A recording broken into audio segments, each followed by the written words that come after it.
for. Okay.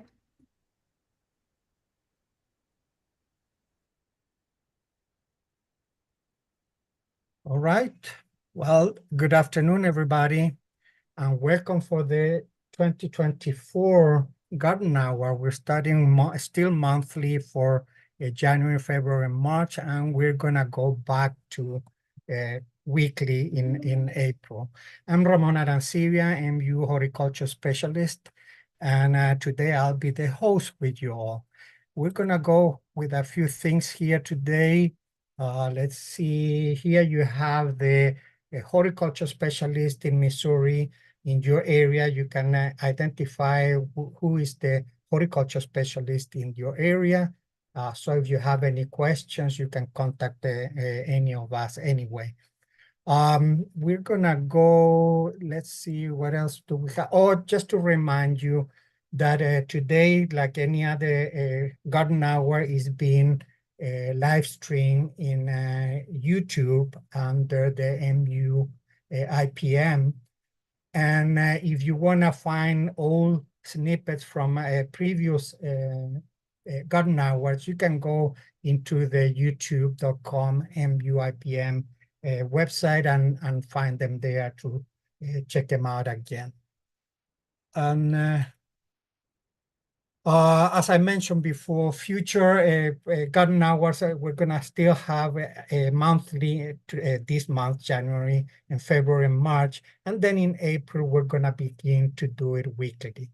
If you have any question, please submit it to the garden hour. You have the link in there, ipn.missouri.edu to WN Halls, and submit your questions and we'll respond and bring it up to the garden hour to answer what your concern is. And with this, let's see, with this, we're gonna go to our weather presentation with Zack Leasor. And Zack, if you're ready, I'll stop sharing.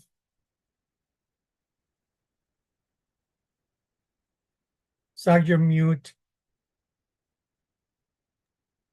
Thank you, Ramon. And I'm excited to join everyone today as weather's certainly at the front of everyone's mind with our recent snow and cold across the state. But before we talk about that recent snow and cold, it is the new year, which has allowed us to take a full look back at 2023 and see how we finished for the year. And we talked a little bit about this at the last Garden Hour in December, so I definitely wanted to provide an update, but today I'll start by zooming out and actually looking at our temperatures for the entire Earth here. And you might have seen this in the news over the past couple weeks as NOAA has officially released the data that shows 2023 was Earth's warmest year on record. And so we did see in 2023 those temperatures about 2 degrees Fahrenheit above the 20th century average, which ranks us as the warmest year and really the warmest since 2016.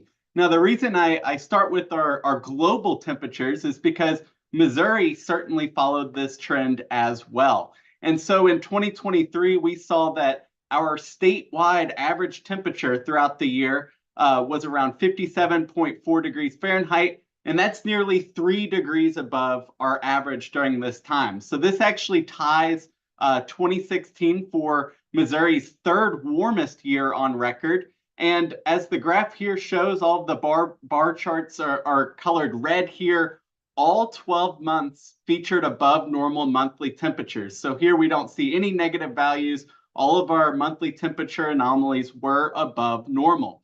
And also looking at some of the county data as well, we certainly had some extremes within the state. Howell and Oregon County in southern Missouri on the Arkansas border recorded their warmest year on record. And so for some more information here about 2023 and review for Missouri and beyond, I'll show this link for an extension press release we put out last year that can provide more information about those temperatures. So for some cities, we also saw second or fourth or fifth warmest year on record for pretty much all of our metros across the state. Columbia and St. Louis showing their second warmest year on record as well.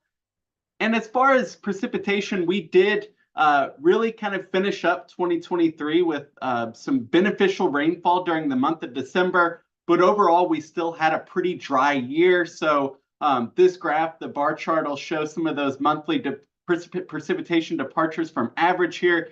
You see a mix of blue and red, but overall, we finished the year statewide with an average of around 36 inches of precipitation. Our normal's around 4 inches. So on average, about 4 inches below normal during this time. And so nothing record breaking. This was our 24th driest year on record.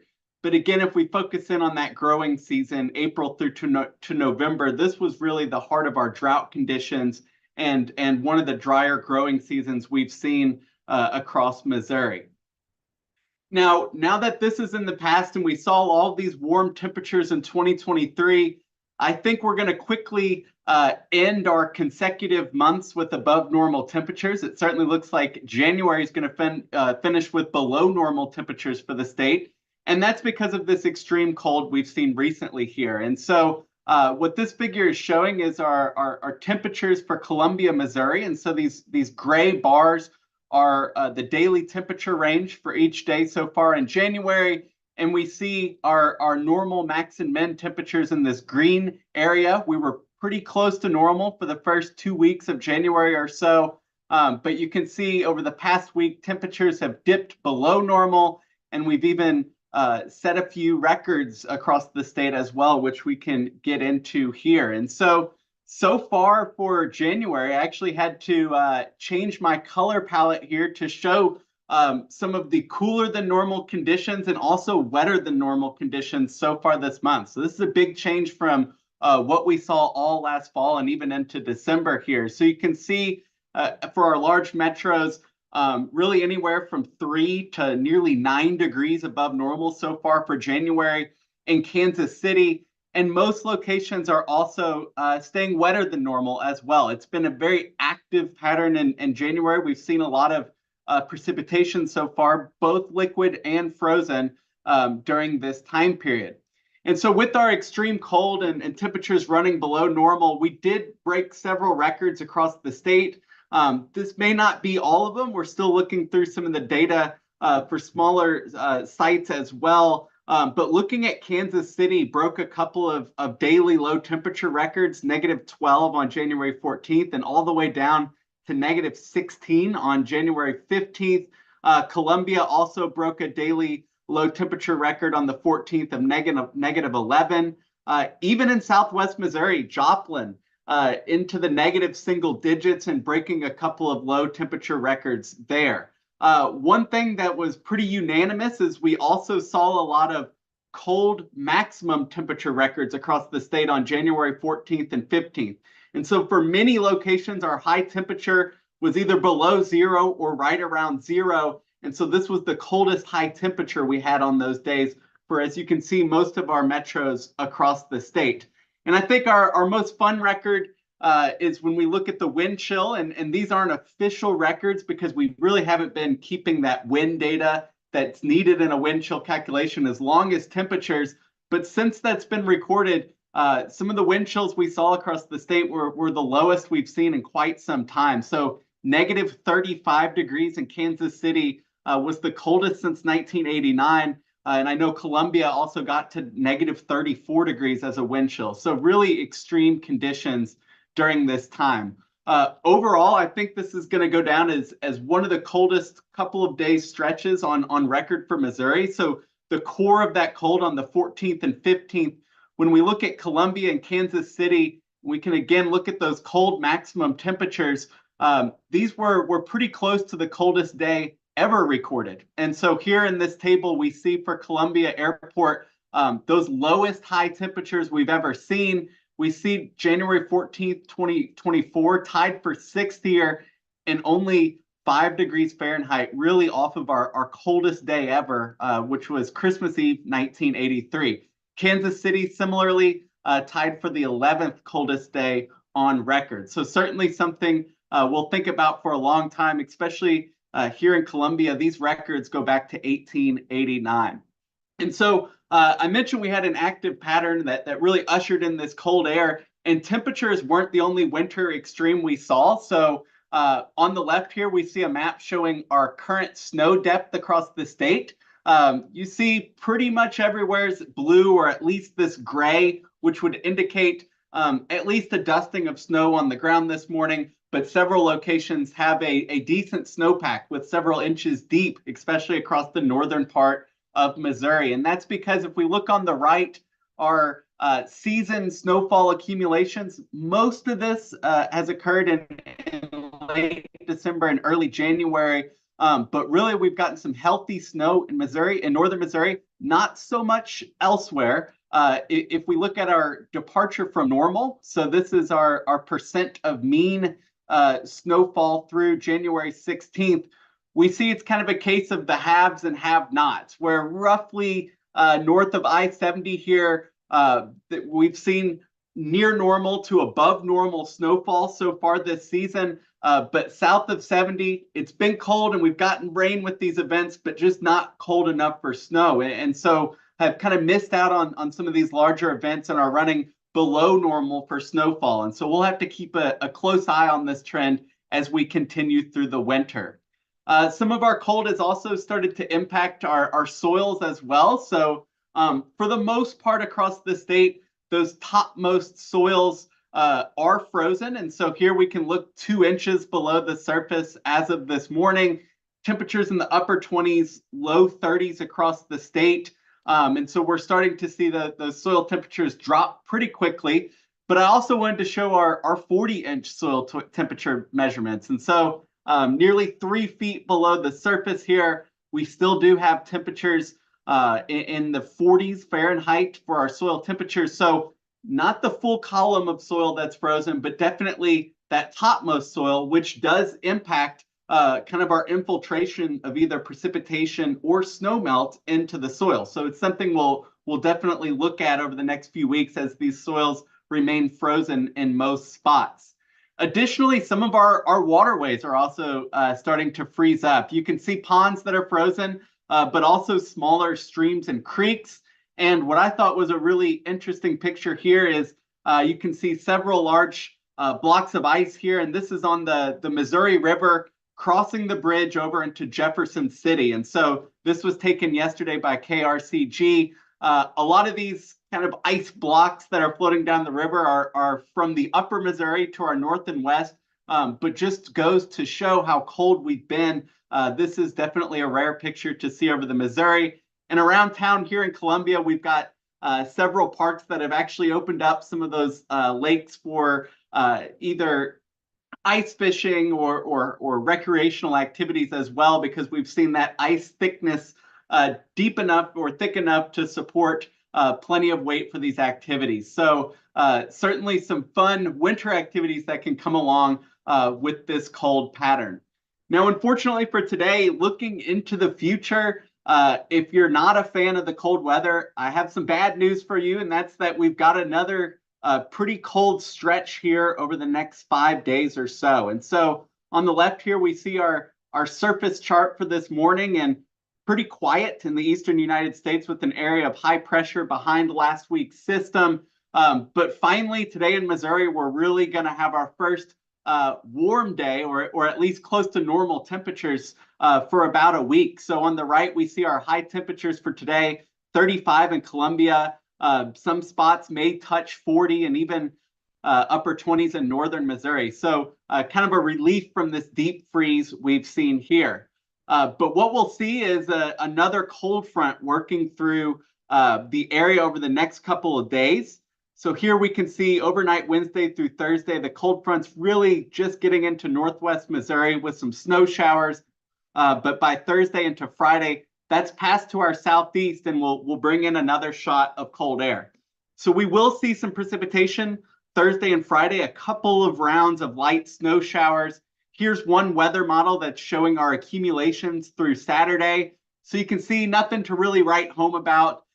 Maybe a trace to up to maybe 2 inches of snow north of I-70. So shouldn't be disruptive, but definitely continues this cold and snowy pattern.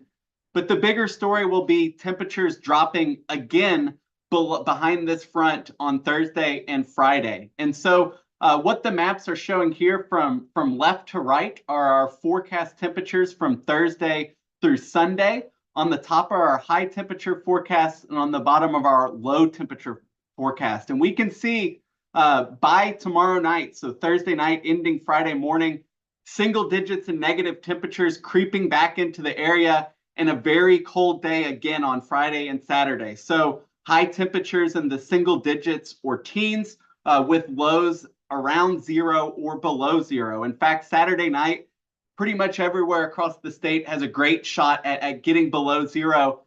Looking here, getting into Northwest Missouri into the negative teens again. So one more shot of cold air on the way, definitely expected on the weekend. But if we look at Sunday, we start to see another warm up, which is good news and maybe some foreshadowing beyond this weekend.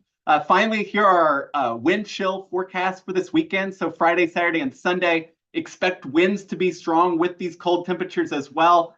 So you're probably used to looking at wind chills over the past week. Definitely seeing some of these concerning wind chills where you want to make sure you're properly layered and attire as you go outside and watch the amount of exposure as well. So I wouldn't be surprised if we saw an additional round of wind chill advisories or maybe even a wind chill warning across the state for the weekend. Now, fortunately, once we get to Sunday, I think conditions are going to change dramatically. We'll see winds turn to the south ahead of our next rainmaker, and temperatures will really rebound pretty nicely Sunday into Monday. As we look at Tuesday through Thursday, here's our forecasted precipitation, and we can see a nice area of moisture that's expected to come into Missouri.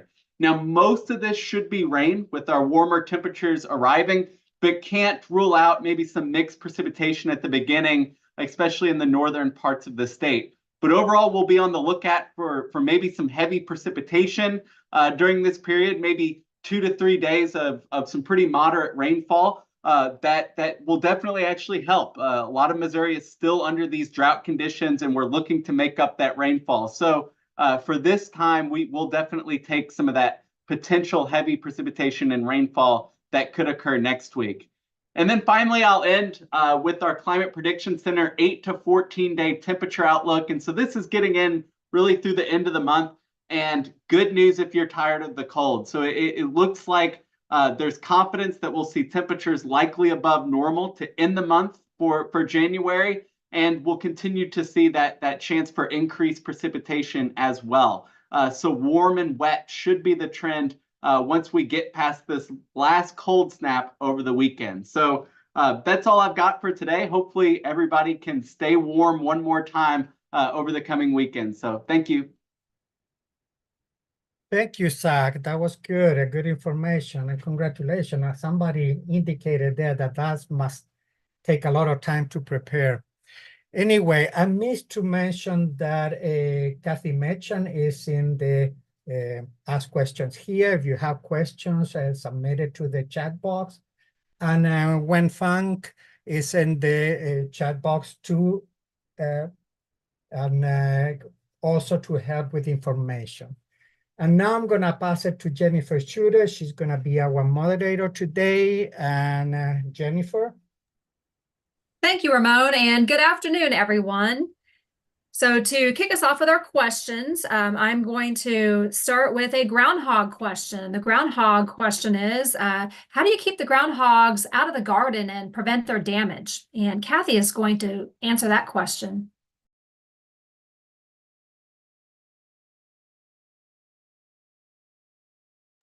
Okay, Jennifer, could you see that my screen?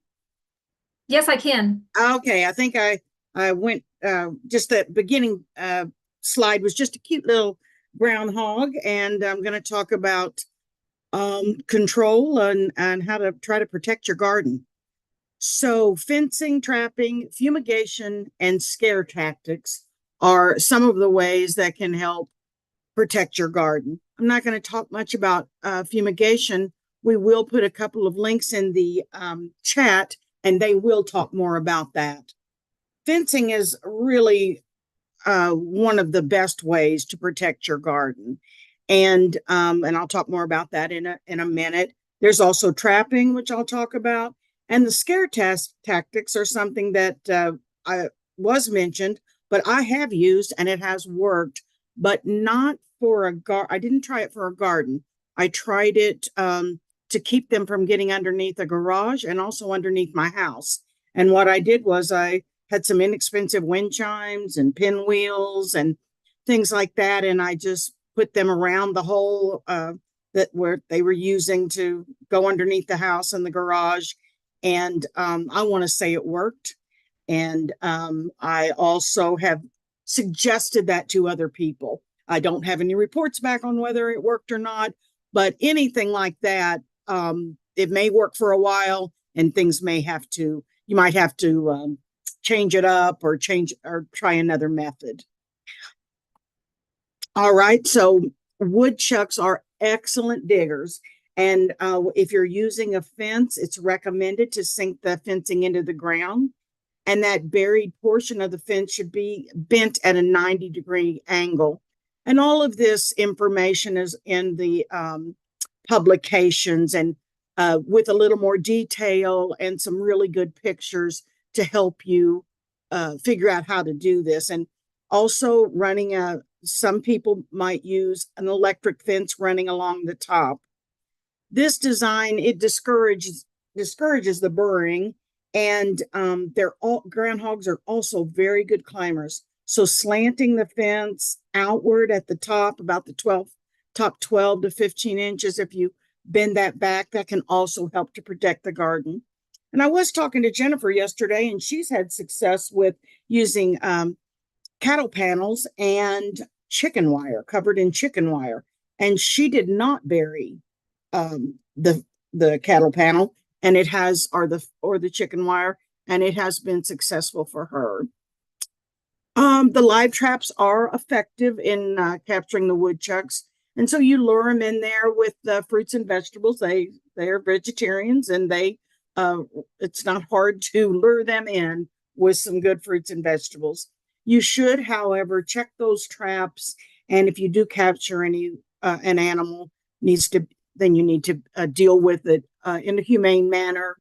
And some of those options are in the publications as well. I just wanted to show you some of these pictures.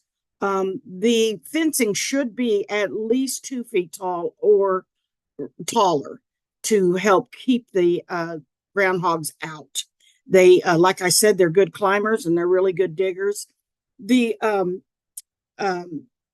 picture on the left, it's bending the fence outward, and also it's unattached to the fence post. It didn't say why, but I have used this method to keep raccoons out, and I believe that it's because it's not very secure, and maybe they get scared. Another good picture next to it just gives you some ideas of what it might take to keep groundhogs out of your garden. Not everybody's going to have as large a problem as others, and it might not be, you may not need anything this extensive. I want to mention too that our publication by Robert Pierce, he mentions that woodchucks should not be viewed only as pests, that their burrows include our protection for other species, so rabbits, raccoons, foxes, weasels.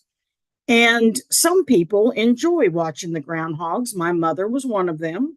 She didn't mind that it was burrowing a hole underneath the old garage, and she would put watermelon out for it. We didn't have a very big garden back then, so it really wasn't much of a problem. And if you read more about them, I find that trying to control any pest, if you take a look at those publications and the more you learn about the animal and its habitat, the more ideas you will get to help control them. And that's all I have, Jennifer. All right. Thank you, Kathy.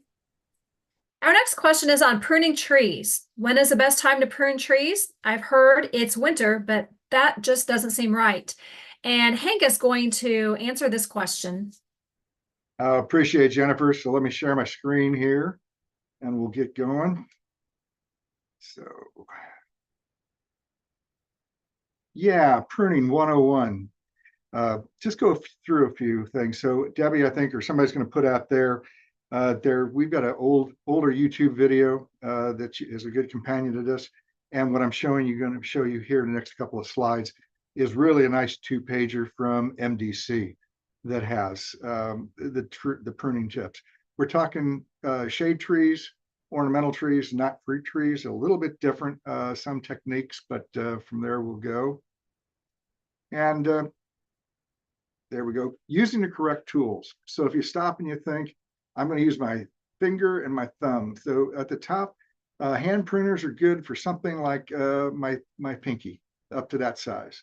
Loppers are good up to about the size of your thumb, and even a little bit larger than that, a pruning saw. And you notice one thing on all of those, they have that curved action to them, kind of holds the saw in place, or kind of holds that bottom jaw of the hand pruner or the loppers in place. But you want a scissor action. If you've got anvil type pruners, which I don't think you should have, because it kind of mashes the tissue, and you don't want that.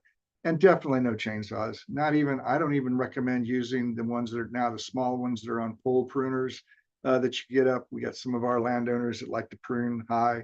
You just don't control it, and you really don't need it. Most of it is, you can work from the ground. As far as timing goes, you mentioned that the best time right now, January, February. So maybe not the past week, maybe not this weekend. So you can today and tomorrow. But no, you've really got through February. You don't want to be out there in the rain, of course. Then the worst time, though, is when things start waking up. April, May. Now, this is from the Department of Conservation. I even, April, May, and I'll even put June in there for things, because what you're doing is when you prune, you're creating a wound. Now the tree's got to decide, am I going to spend energy healing myself, or am I going to put it on the leaves and photosynthesis? So allocation of resources. I've also got it, the red dots in June, July, and August. And that's really, this is in particular for red oaks. So black oaks, pin oaks, northern reds, scarlets, shumard, because we have oak wilt. For the most part, I've even seen if we happen to have a wet late summer, the conditions can be right for the spread of oak wilt, the beetle activity. So where you'll get the infection late in the season, and it'll show up first thing when the spring hits. Light pruning, though, can be done about any time. And by light pruning, we'll talk, that's about 10% of the pruning that you'll be doing. But really, December, January, February, that's is the best time to be pruning. Now, removing whole limbs or branches. So yes, we want to do a couple of things. I'm going to work from the tip out. So we cut side branches. You want to cut at the base of that branch. And in the case, if you do have something, a branch that maybe be hanging down a little bit, you'll want to cut above the bud. In other words, you want to have a bud right there that the branch will then tend to go up. But you don't want to have one that's turning down, and you'll have to create another issue. But always cutting at the base, cutting at the main trunk. We'll talk about the branch collar here in a second. But we don't want to do where you're cutting mid-twig, mid-branch, or leaving a stub, because that's what you're going to get these water sprouts, these water shoots. We'll see that when we talk topping.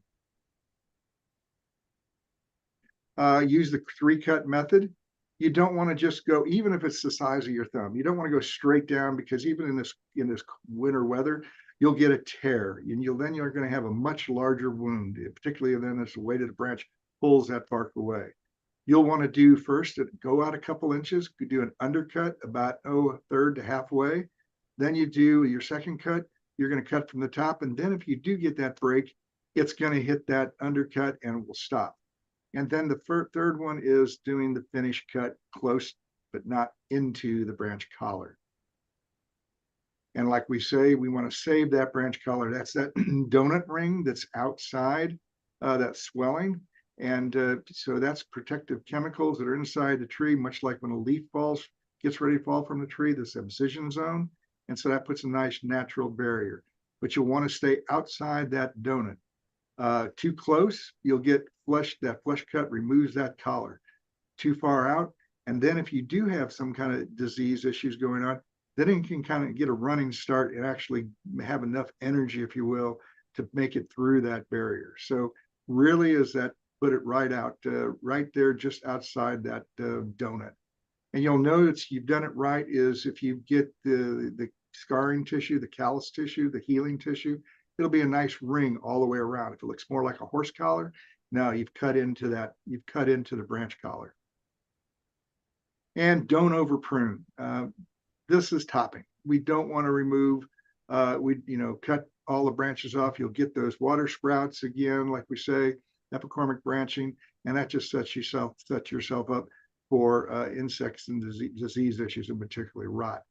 You'll want to remove no more than 25% of the crown annually, and you'll want to plan pruning in advance. You don't want to be out there and, you can look at the architecture of the tree and kind of get an idea what you'll be taking off, but you'll definitely, so this might be in a young tree, you might be doing it annually until you kind of get things to where you want them. Some things like removing the double leader to prevent a forked trunk. That's really one in a young tree. If you don't do that, you're going to have a problem later on. Pruning out acute angle crotches to prevent future structural problems like here. And then, of course, removing that lower limb as needed. I usually start and say, how tall am I? I want to have maybe 8 feet to the first limb. And then I'll kind of plan my architecture, what branches I'm going to be pruning above that. And like I say, all of these images we're taking graciously from the Department of Conservation's pub that I believe they're going to post out as well. And that is it. So Jennifer, back to you. Thank you, Hank. Hi, Jennifer. We've got one question for Hank, and somebody was wanting to know on YouTube about using a sawzall with a pruning blade. Wow. A sawzall, I've never done that. I mean, I guess you could. A little sawzall, it's at least like a mechanical hand pruner. You're, again, be careful because, again, that mechanical, if you're not watching yourself, you might get into that branch collar. When I'm doing anything by hand, I've got a little bit more control and I'm kind of seeing what I'm doing. The measure twice, cut once, kind of the same principle here, plan twice, cut once, and that sawzall, anything mechanical, that just sets you up for, you got to be really, really careful. Definitely, and don't work off of a ladder for any of that. Work from the ground.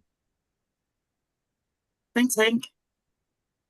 All right, good information. Thanks. Our next topic is chilling temperature for house plants and warm season plants, and Ramon is going to talk about this. Thank you, Jennifer. Let's see. Do you see that in there? Yes. All right. Maybe you have heard of this before, and maybe you don't, but chilling temperatures is not freezing temperatures. And this is very important for warm season crops or plants as well, house plants, which are mostly tropical plants. That means they are mostly warm season plants. And chilling temperatures influence the development and growth. And what happens is, here a little bit of explaining. Freezing temperatures, you understand, is temperatures below 32 Fahrenheit.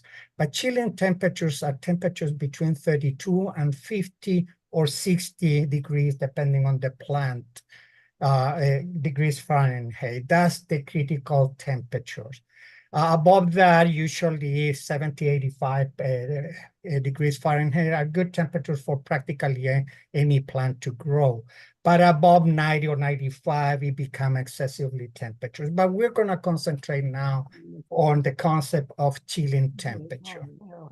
How does it affect warm season plants?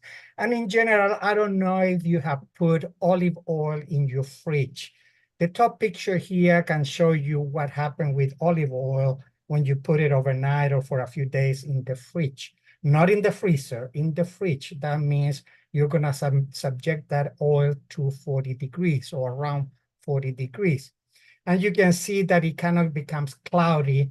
And what it does is solidifies. And that's what happened with the cell membranes. Cell membranes of plants or animals too is composed by lipids or oils.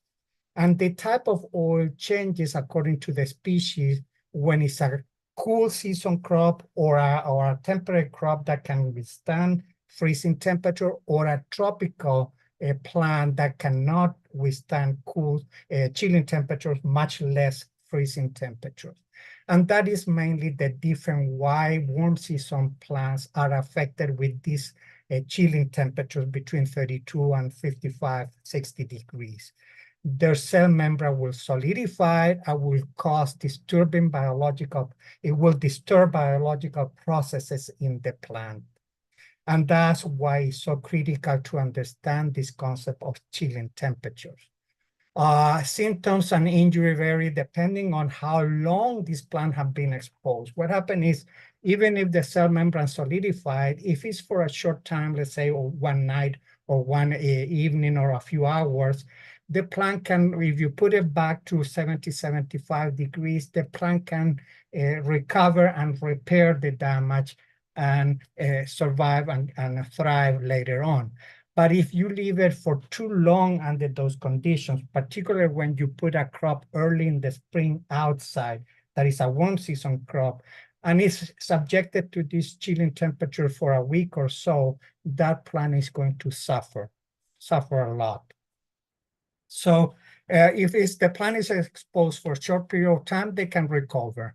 Now, if it's for a long period of time, you can see in the bottom picture, they become more susceptible to soil rots, so the roots decay, and especially for longer period, not only they rot, but it will not be able to recover and repair itself to thrive. So eventually, if it's too long at those temperatures, it may perfectly die.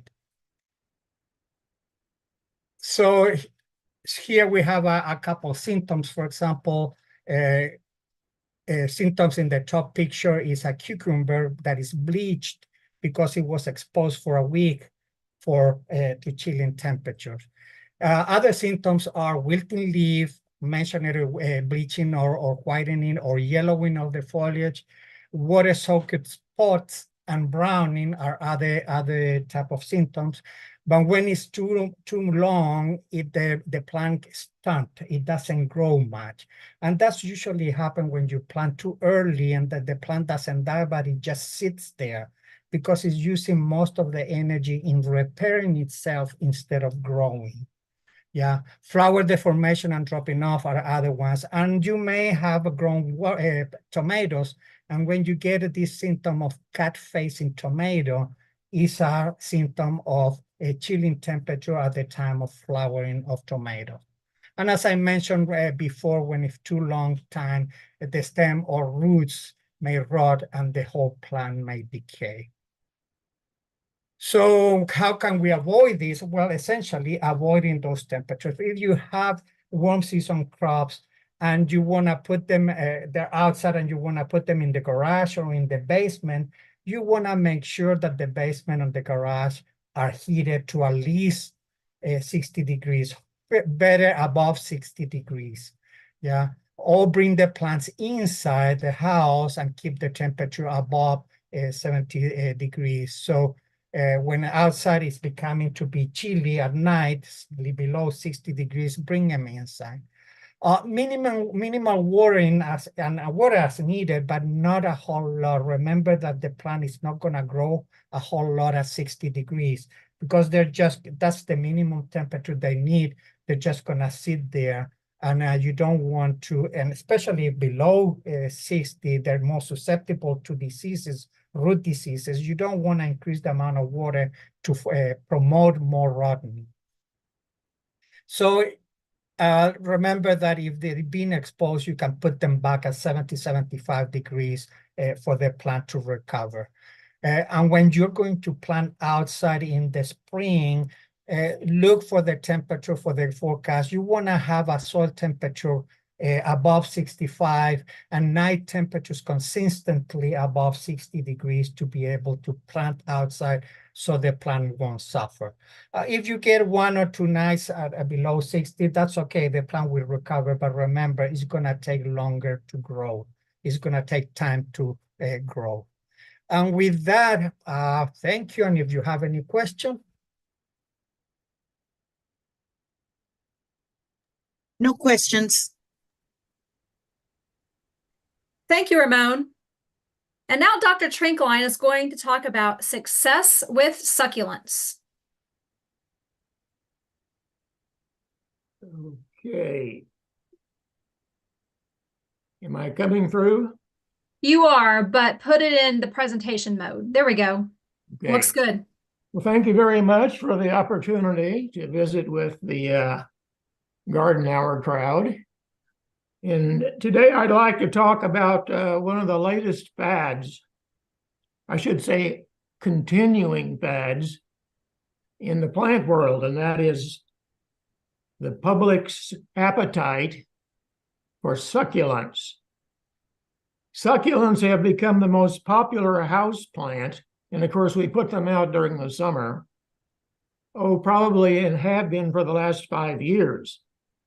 And I've been told that we can thank the millennials, of which there are 76 million plus millennials, for fueling this frenzy toward buying succulents. And indeed, if you go into a retail greenhouse, you'll see an ample supply of succulents. You'll even go into a box store with a gardening section, and succulents are a primary featured product because of the popularity.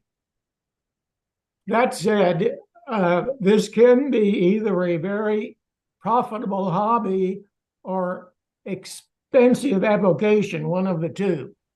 I got on eBay this morning and I typed into the search box on eBay, succulent plants. And when I usually go to eBay, I sort from lower to higher price. This time I sorted from higher to lower price. I didn't show the first one, which was ridiculous. Somebody was playing a joke.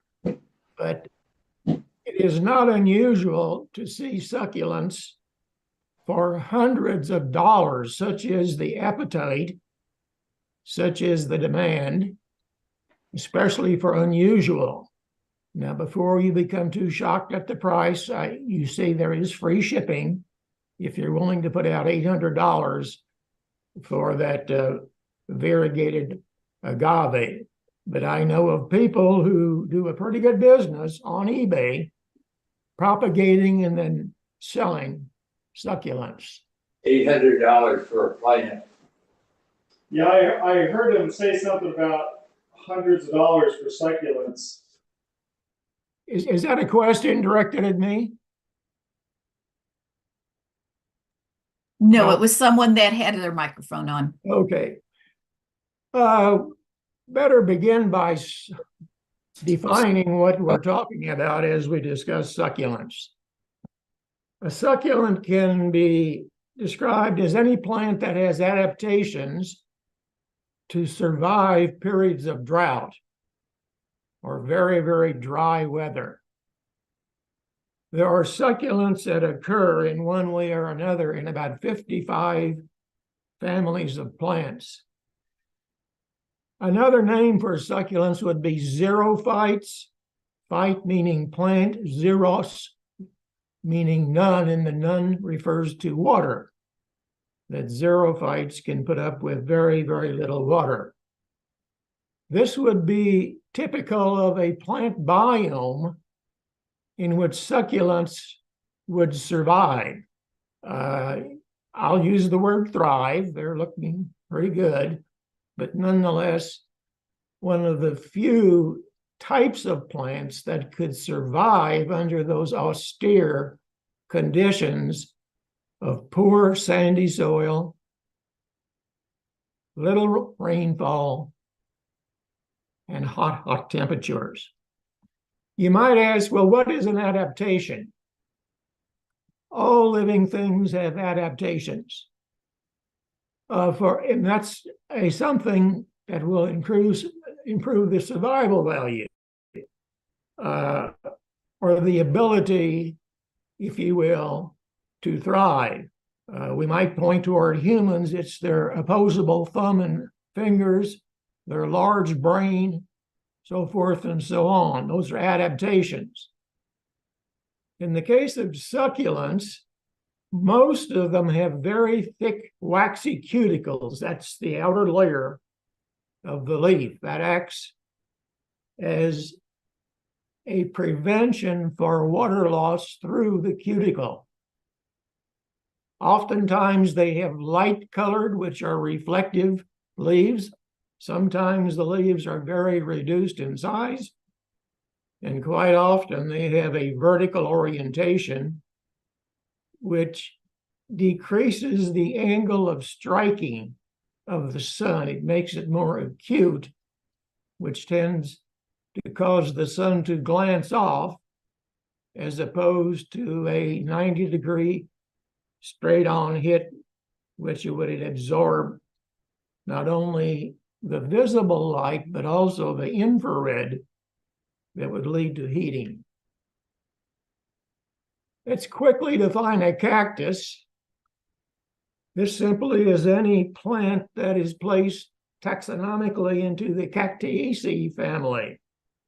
It's a large family with many genera. It's a safe saying that all cacti are succulents, but not all succulents are cacti. And I show you a flower of a cactus in the lower right. It's never ceases to amaze me what a grotesque looking plant cactus might be, and what an ornate, delicate, beautiful flower as a family they bear. And not to insult anyone's intelligence, but we'll give you examples of cactus on the left and succulent on the right. As I go through this, I'm going to be showing you some species and cultivars of succulents that are fairly readily available and fairly easy to grow.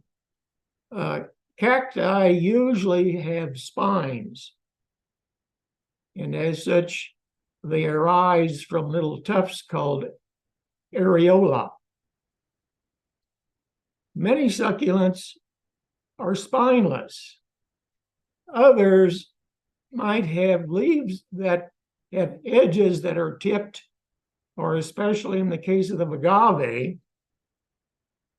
the end of the leaf is tipped, and that can be very, very threatening and dangerous if you would poke your eye in it or so forth. We'll give you a word of warning later on. Let's categorize some of the different kinds of succulents. There are, first of all, succulents that have reduced their stem so that they're primarily just leaves out there in nature photosynthesizing. Are you familiar with lithops on the left? Living stones? That is about as reduced a plant in area as you can find. Now, some might call those stems that photosynthesize. Others might call them leaves that have no stems.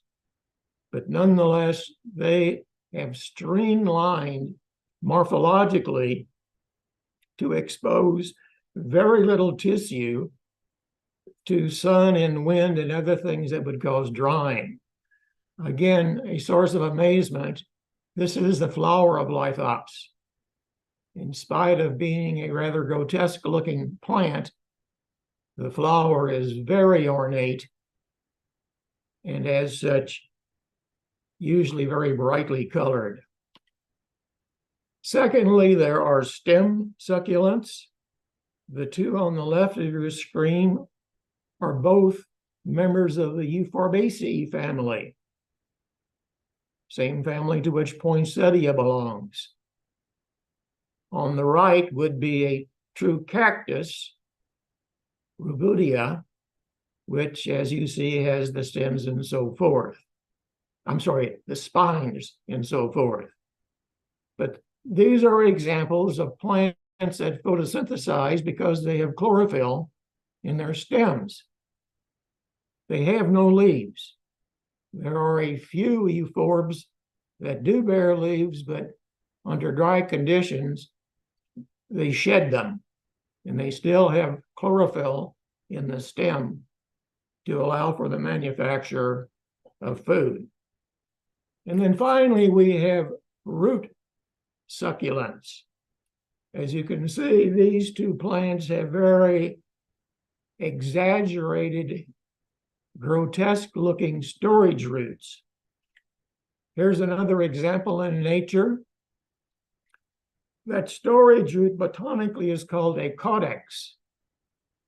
And as a group, the root succulents are called caudiciform plants, meaning they form this storage root as a means of survival under very severe drought and poor soil conditions. Well, what do we need in order to produce succulents in the home, or if you want outdoors and then bring them in the winter? And it's really the same that most all growing plants need: light temperature water, a suitable potting soil, nutrients, and we'll talk just a little bit about containers. What you're looking at is called panda plant, and its claim to being a succulent, it does have fleshy leaves, but the leaves have very fine white hair, fuzzy. Those hairs tend to reflect the sun's light, and they also act as a windbreak around the open stomata where water is lost as plants take in air for the sake of carbon dioxide. Panda plant, as it's called, very easy to grow. Well, light is often the most limiting factor. We could debate it's the most important, although you can't grow a plant without water. You can't grow a plant without carbon dioxide or so forth. But light is almost, to a succulent, the most limiting factor indoors, because most succulents in nature are very high light plants. There are very few epiphytic succulents, which you find in tree branches and so forth, but nonetheless, most are right out there in nature. Are you familiar with the grafted cactus? The red part cannot live without the green stump below, and those are two different species. The green stump is photosynthesizing and feeding the red part. Without the green part, the red part would die because it can't photosynthesize. When we talk about light, we talk about a number of different parameters. A succulent should have about 3,000 to 4,000 foot candles of light. Now, that's very bright for an interior setting. I think that a south or a west-facing window would be most likely the place in the home that you would find that. We would hope that the plant can receive light for at least 6 hours a day, and then that's full spectrum light. And by that we mean artificial lighting. You first of all have problems with intensity, and to a lesser extent with wavelength. Now that we're getting into LED lighting, we can adjust the wavelength much more easily, but the intensity is still hard to meet. What you're seeing on the left is one of the popular stovepipe cactus. This is Cirrus peruvianus monstrosus. It is a mutation of Peruvian apple cactus. Its spines aren't nearly as threatening, and it has a glaucous blue coating to the epidermis and kind of a convoluted habit of growth, which makes it rather unusual, and I'll even say attractive. Succulents are mainly native to very hot areas. Therefore, we have to keep that in mind as we provide temperatures. It varies with species. There actually are some succulents that are frost hardy. That's called a pre-adaptation because they don't need it where they're going now.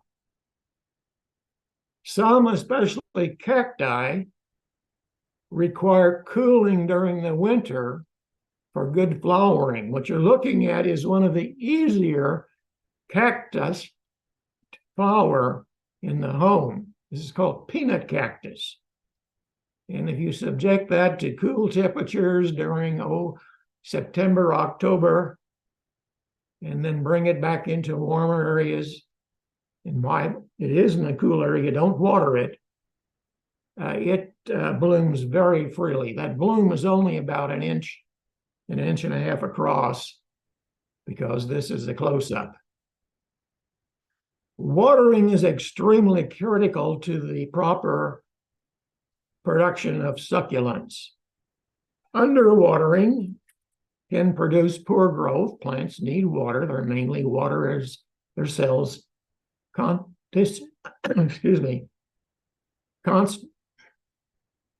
of the cell is primarily water. Overwatering, however, is much more of a disaster. These plants are adapted to put up with very little water in their natural environment. So one of the worst things that we can possibly do, as you look at aloe vera, is to overwater the plant. We water it very lightly during its dormant period, which usually is in the winter. And the number one rule is when in doubt, don't water. Potting medium, as we look at jade plant and golden barrel cactus, the potting medium must be well drained in order for there to be good air drainage following the introduction of water into the pot. So there's typically a formula of about 50% potting soil and then 50% of some kind of very coarse material, such as sand, turkey grit, what have you. If you've never grown Stapelia gigantea, you ought to grow it at least once, or go to someone who has it growing to smell the flower. It's called starfish flower. It is pollinated by a blowfly. Blowflies are attracted to rotting meat.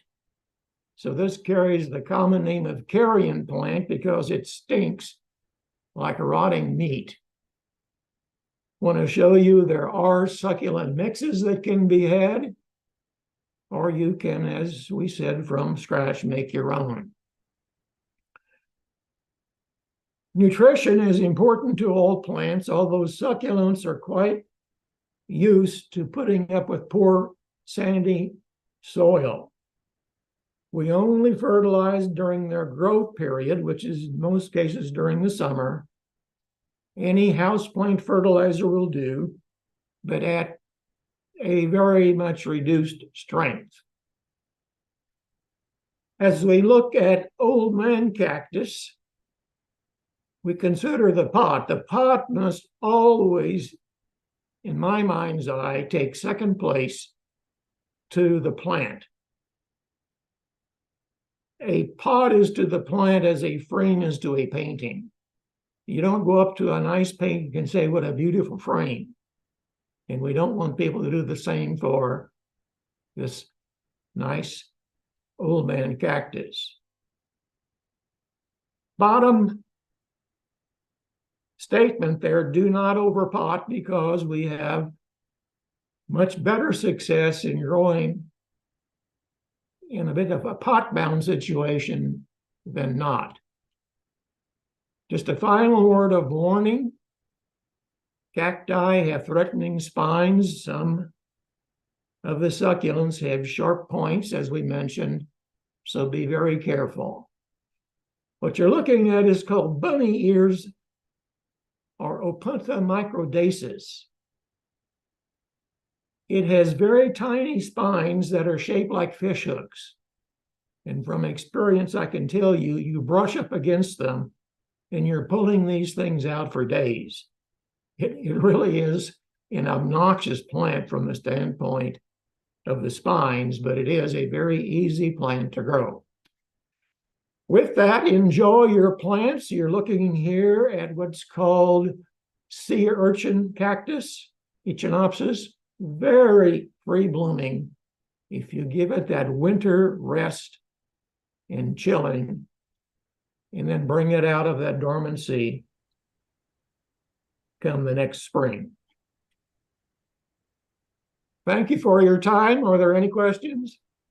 There is one question, Dave. Yes. Their aloe plant has numerous babies rather than growing larger as a single plant. Is this a symptom of overwatering? No, that's the way. Those are called offshoots, sometimes called pups. And that's simply the way the aloe grows in nature. Those can be separated. I would let them heal over for a couple of 3 days and then rooted, or they can be left on, and you will form then a clump of aloe as opposed to a single plant. Anything else? That's all we have Well, then, on questions. thank you for allowing me to share this time with you. All right. Thank Thank you, Dr. Trinklein. That was very interesting information.